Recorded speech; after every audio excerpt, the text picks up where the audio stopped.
La chaîne Follow the Flow passe à la cascade.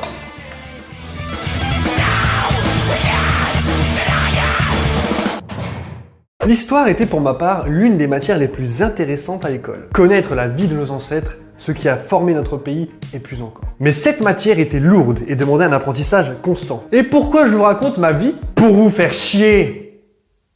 Et éventuellement parce que la chaîne étudiée aujourd'hui est une chaîne qui parle de l'histoire. Bizarre. Pour commencer, je vais vous poser une question toute simple. À votre avis, dans quel pays la bière a-t-elle été inventée? Non, oh, bah c'est facile, hein.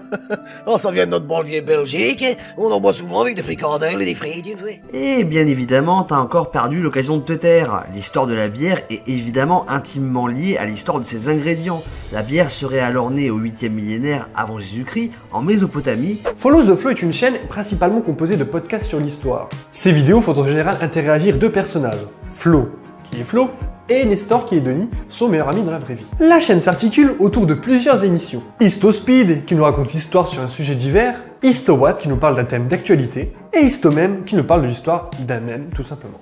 Il réalise aussi une émission qui s'appelle Faisons un point, qui fait le point sur sa chaîne. En discutant avec Flo et en ayant regardé pas mal de ses vidéos, j'ai pu déceler une qualité indispensable qu'il faut avoir sur YouTube. La passion. Ces mecs sont passionnés et ça se ressent. On voit réellement l'investissement fourni dans leurs vidéos et une envie de faire apprendre quelque chose sur l'histoire aux personnes qui les regardent. Tout ceci raconté avec une pointe d'humour pour nous permettre de rester accrochés au maximum. Les sujets sont traités en profondeur avec des détails pertinents. Ils réalisent un gros travail d'écriture et de montage. On peut donc voir également l'évolution. On voit une nette évolution de la qualité technique, son, montage, mais aussi au niveau de l'écriture que je trouve beaucoup plus pertinente qu'avant. Les sujets sont, je trouve, de mieux en mieux expliqués, ce qui permet de rester plus ancré sur les vidéos. On passe d'un traitement de deux sujets différents. Étymologiquement, le terme vient de l'argot American Folklier qui désigne quelqu'un ayant une passion très précise pour un domaine en particulier. Par exemple, si ta grand-mère adore le macramé, c'est une macra-geek. Si ta sœur adore le cinéma, c'est une ciné-geek. Et si ton grand-père adore Adolf Hitler, c'est un nazi. Et enfin, pour commencer cette seconde partie, j'avais un peu envie d'évoquer avec vous des sujets joyeux, comme le printemps qui chante, l'odeur des crêpes au Nutella, pour vous parler des régicides. Un HistoWatt avec un sujet mieux amené, mieux traité. Salut les amis, dites-moi, est-ce que vous êtes prêts pour que l'on parle d'un truc encore plus puissant que Macron, Trump, Poutine, l'ours de Vladimir Poutine, sa vodka et Kim Jong-un réunis? Yeah. Accrochez vos ceintures, les morveux. Vous allez avoir le nez qui coule. Pour le coup, là, je vois vraiment pas le rapport. Moi non plus. En gros, ces émissions sont mieux travaillées et ça c'est cool. Aussi cool qu'un éjaculateur précoce.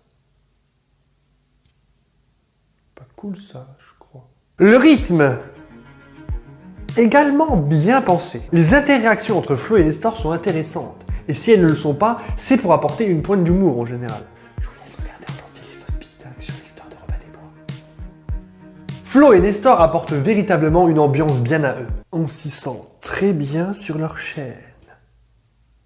Mais le monde n'est pas tout beau tout rose et j'ai décelé une irrégularité dans la sortie des vidéos. On peut voir sur la chaîne à certains moments qu'ils ne sortent pas de vidéos pendant un mois et demi. Et c'est dommage au vu de la qualité des vidéos. Cela peut leur porter préjudice au niveau du maintien de l'audience. Et voilà pour les défauts. Quoi, comment ça, voilà pour les défauts, c'est quoi ton souci là? Je croyais qu'il devait avoir autant de défauts que de qualité.